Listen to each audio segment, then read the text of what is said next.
নমস্কার, আপনারা দেখছেন কলকাতা টিভি ডিজিটাল আর আমি আশিস চট্টোপাধ্যায় আপনাদের সামনে নিয়ে এসেছি অত্যন্ত গুরুত্বপূর্ণ আন্তর্জাতিক খবর।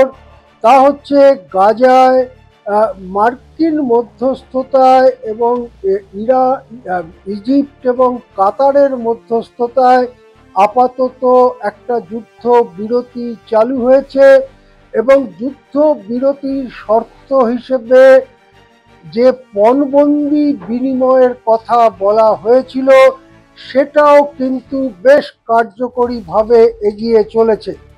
আজকে সোমবার বিকেলে যখন এই কথা বলছি আমরা, তখন আমাদের কাছে খবর এসে পৌঁছেছে যে ইসরায়েল থেকে যে পণবন্দীদের আটক করেছিল হামাস, তাদের মধ্যে যারা জীবিত আছেন এই মুহূর্ত পর্যন্ত তেমন 20 জনকেই হস্তান্তর করে দিয়েছে হামাস।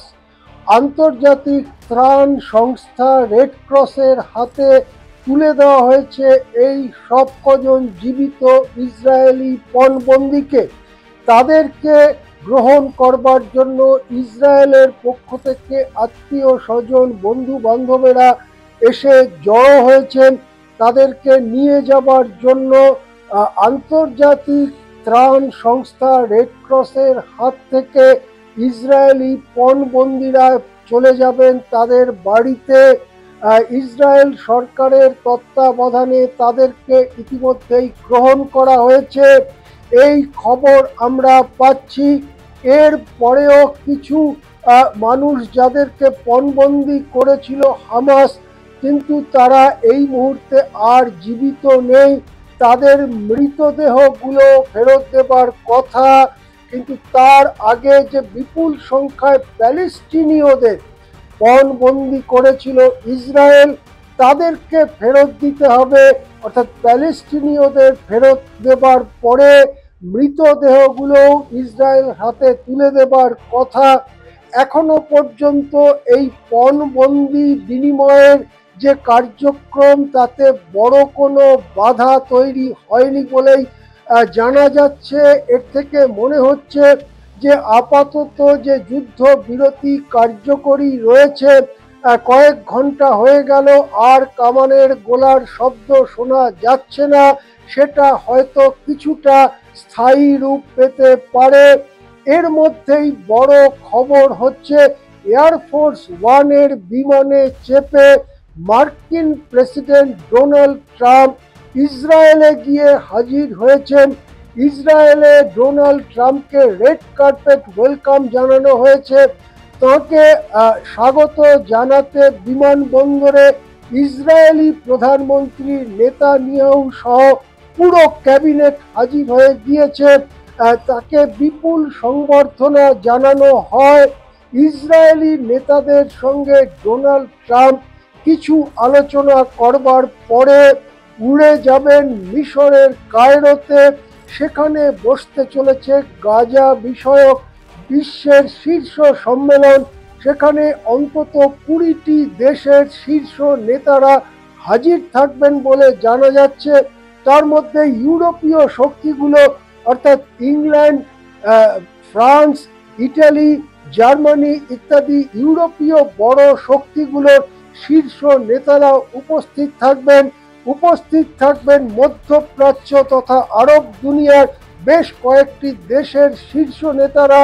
সেখানেই গাজাতে একটি স্থায়ী শান্তির রূপরেখা কি হতে পারে, যুদ্ধ বিধ্বস্ত গাজায় পুনর্গঠন, ত্রাণ ইত্যাদি ব্যাপার বা সেখানকার শাসন কিভাবে চলবে, সেই ব্যাপারে একটা রূপরেখা নির্মাণের চেষ্টা করা হবে।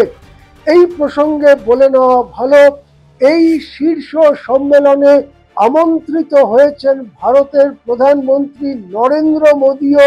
কিন্তু যেটা ভারত সরকারের তরফে জানানো হচ্ছে বা সেই রকম খবর পাওয়া যাচ্ছে যে নরেন্দ্র মোদী কায়রোতে এই বৈঠকে যাচ্ছেন না। কায়রোতে এই বৈঠকে কেন যাচ্ছেন না নরেন্দ্র মোদী? সম্ভবত এই কারণে যে ওই বৈঠকে পাকিস্তানের প্রতিনিধিরা উপস্থিত থাকবেন। হয়তো পাকিস্তানের প্রধানমন্ত্রী শাহবাজ শরীফ এমনকি এমনও হতে পারে যে পাকিস্তানের সেনাপ্রধান আসিম মুনিরও গিয়ে হাজির হলেন। সুতরাং এটি এমন একটি বৈঠক যেখানে ট্রাম্প রয়েছেন, যেখানে পাকিস্তানের শীর্ষ নেতারা রয়েছেন। এই রকম একটি বৈঠক এড়িয়ে যেতে চাইছেন নরেন্দ্র মোদী। সেখানে ভারতের প্রতিনিধিত্ব করবার জন্য বিদেশ মন্ত্রকের প্রতিমন্ত্রী যাচ্ছেন কায়রোতে। সেখানে ভারত তাদের অবস্থানের কথা বলবে। এমনিতে ভারতের পক্ষে অত্যন্ত গুরুত্বপূর্ণ গাজাতে শান্তি স্থাপন, কিন্তু ভারতের যে দীর্ঘকালের নীতি সেটা হচ্ছে দুই রাষ্ট্র নীতি, অর্থাৎ প্যালেস্টাইনও রাষ্ট্র হিসেবে স্বীকৃত হবে, ইসরায়েলও রাষ্ট্র হিসেবে স্বীকৃত হবে।